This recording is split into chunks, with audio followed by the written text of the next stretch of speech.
We often think of calculus as just a bunch of abstract numbers and symbols, right?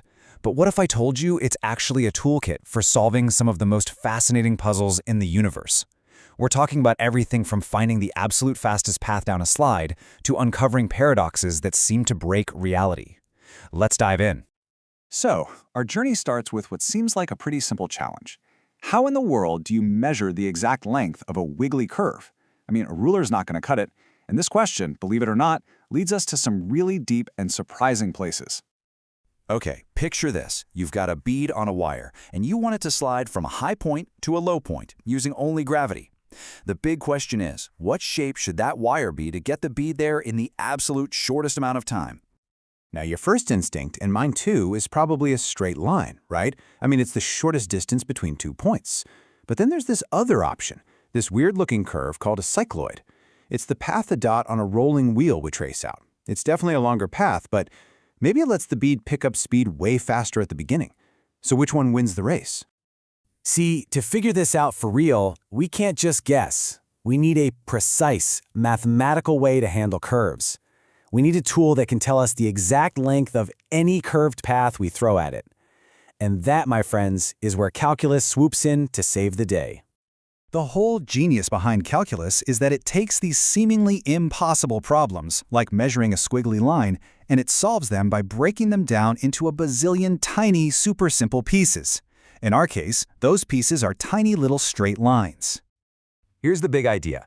If you zoom in far, far enough on any smooth curve, a tiny little piece of it starts to look almost perfectly straight. So what we do is we just pretend the whole curve is made up of an infinite number of these tiny straight line segments all strung together. We give the length of one of these impossibly small segments a special name, ds. And here's the cool part. We can find its length using something you definitely learned in school, the Pythagorean theorem. That's all it is. A tiny step over, dx, and a tiny step up, dy, make a little right triangle, and ds is just the hypotenuse. At its heart, it's that simple. Okay, so we've got the length of one tiny piece. What's the logical next step? Well, we add them all up. And calculus has this superpower for adding up an infinite number of things. It's called integration. By doing that, we can build ourselves a master formula. And boom, here it is, the arc length formula. Now I know, it might look a little intimidating, but it's really just telling a story. That big stretched out S thing is the integral sign. It's just fancy math speak for add up everything that comes next. And the stuff that comes next is just a clever version of our tiny line segment ds. So this whole formula is literally just a command to add up the lengths of all those infinite tiny lines for us. It's the powerful tool we needed, and now we can finally solve our puzzle.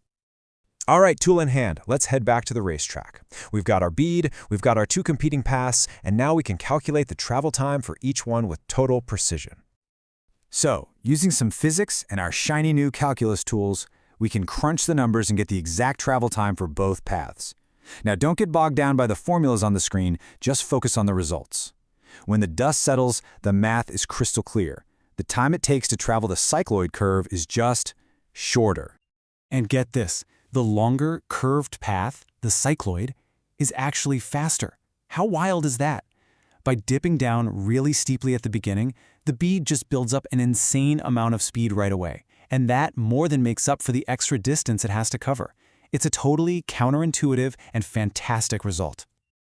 Okay, so we've totally mastered measuring a one-dimensional curve. But what happens if we take that curve and spin it around an axis? We're not in 1D anymore. We jump up to 2 dimensions and create a surface. So how do we measure that? You can see exactly what I mean right here. We take a simple curve floating in 2D space, we rotate it around the x-axis, and poof, it sweeps out this 3-dimensional shape. Like when a potter makes a vase on a wheel. It's the same idea. And the logic for finding the area of this new surface is just, well, it's beautiful. We go back to our old friend, that tiny piece of the curve, ds, and we just spin that little guy around the axis. What does it make? It makes a tiny, thin little ribbon or a band.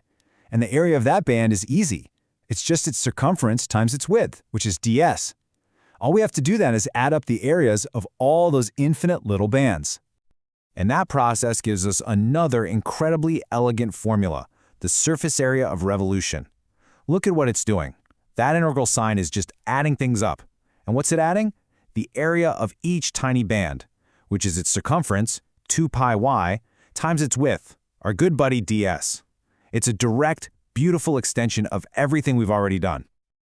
And now, for the grand finale, we're going to take our new surface area formula and use it to explore one of the most famous, most mind-bending paradoxes in all of mathematics. Seriously, get ready because this is where things get weird. Meet Gabriel's horn. You get this wild, trumpet-like shape when you take the simple curve y equals 1 over x and rotate it around the x-axis, forever. It's a trumpet that just goes on and on, getting thinner and thinner, stretching out to infinity. So what happens when we point our calculus formulas at this thing? Well, we get a result that seems completely and totally impossible. The surface area of the horn is infinite, but the volume it holds, the amount of space inside it, is finite. In fact, we know exactly what it is. It's pi. So this leaves us with this absolutely bizarre question. Think about it. You could take a finite amount of paint, just pi cubic units of it, and pour it into the horn and fill it up completely. No problem. But if you then tried to paint the inside surface of that same horn, you would literally never have enough paint because its surface area is infinite. How can that possibly be?